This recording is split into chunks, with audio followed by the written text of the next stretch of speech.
even actually go down? Yes, it did. A little miscued, but we did finally get the people. Incidentally, there was such a downpour for those of you who were unable to attend.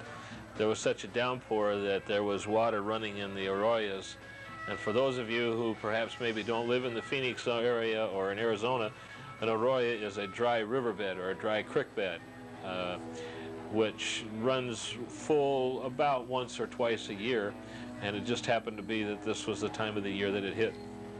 And still, 75% of the attendees of the convention, Don, made it up to Pinnacle Peak for the banquet. You know, rain can't even dampen good spirits.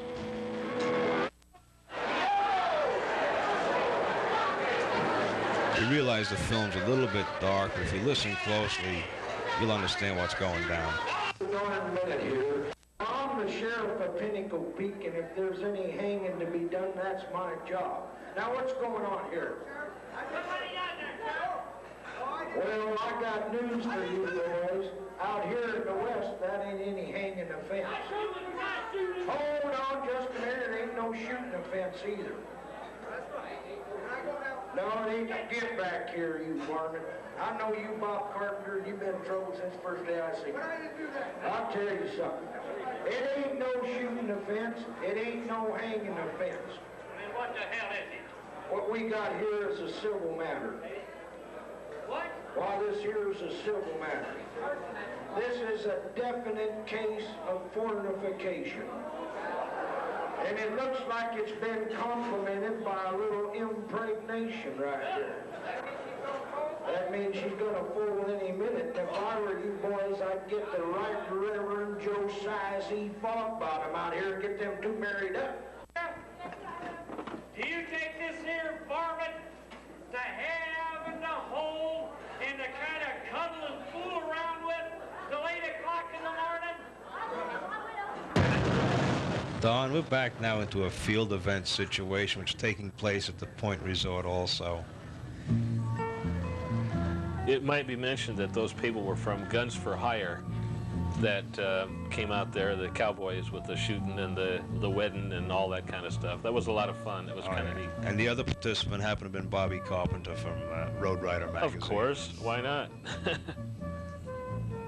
Explain this for me, will you, please? What's going on here? Right now, if you look very closely, the passenger has a spoon in her mouth with an egg balanced on it. The idea is to get down the course without going outside the lines, knocking any of the cones off, or putting your feet down, or worse yet, the passenger dropping the egg. That's kind of a dirty yoke. You best believe it. I don't believe I said that. It could, in fact, be a fried backside. Contrary to popular belief, those really were raw eggs, and you really can't fry the egg on the Arizona in the Arizona sun. It just doesn't work. Don, this is, I think, the first year that we didn't prove that the eggs are, in fact, raw. That's true. I think so. I can't remember one instance of the egg dropping.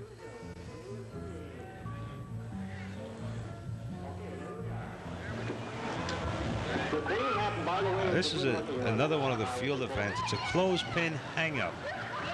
The young lady's attempting to put clothespins on that line as her rider puts her past there. The young lady is our queen. In fact, yes, and the driver is her husband. Is that who that is? Yeah, we thought it was her bodyguard for once. And that, folks, is not a jackrabbit. No, that's a real live member of the GWRA. Look at that guy. I can't believe it. Oh, hey, look at that.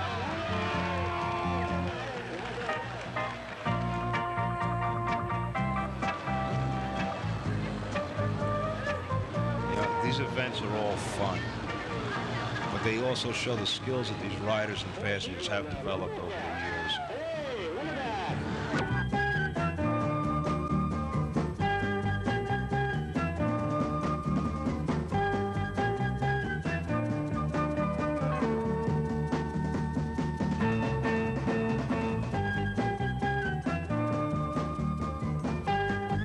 People were everywhere. They were hanging on the balconies.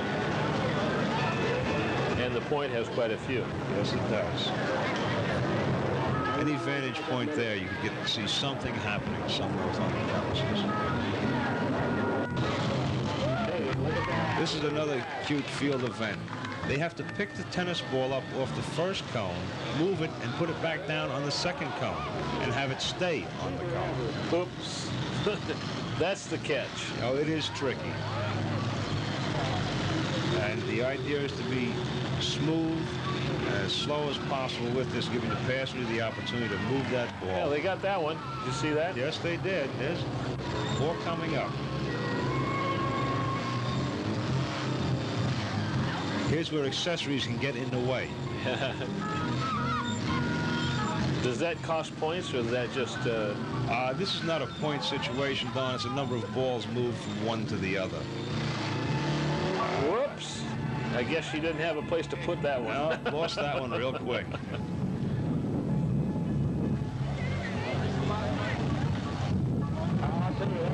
These are things that, you know, a lot of our people come out once or twice a year and they try these. Others practice and practice at every rally they attend, every little get-together, they practice these things.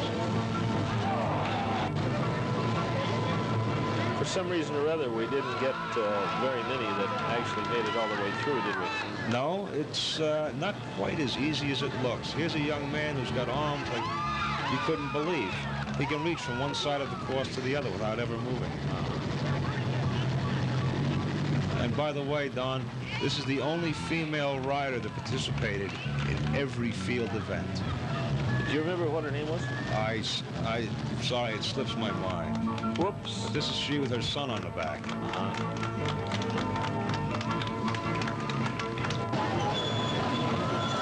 Well, it just goes to show you that we are, like I've mentioned before, that we certainly are not just a male organization. We're after the families, and certainly we'd like to have more women participate in Wingding 82. Oh, definitely.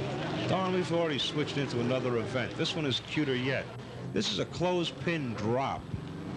The passenger is actually taking a clothespin and placing it through the opening in the center of that cone as they come to it. And the winner on this is the person who gets the most clothespins through each of the cones? Well, it's one clothespin per cone. It's the one who gets the most clothespins in over the entire course. In fact, if I remember correctly, there were 4, possibly 5 runoffs on this one event. Was this a part of Battle of the Chapters, or was this... No, this is open field events. So he's penalized for putting his feet down and stopping the motorcycle. That curb sort of got in the way. Yeah, well, I was going to say, what are you going to do?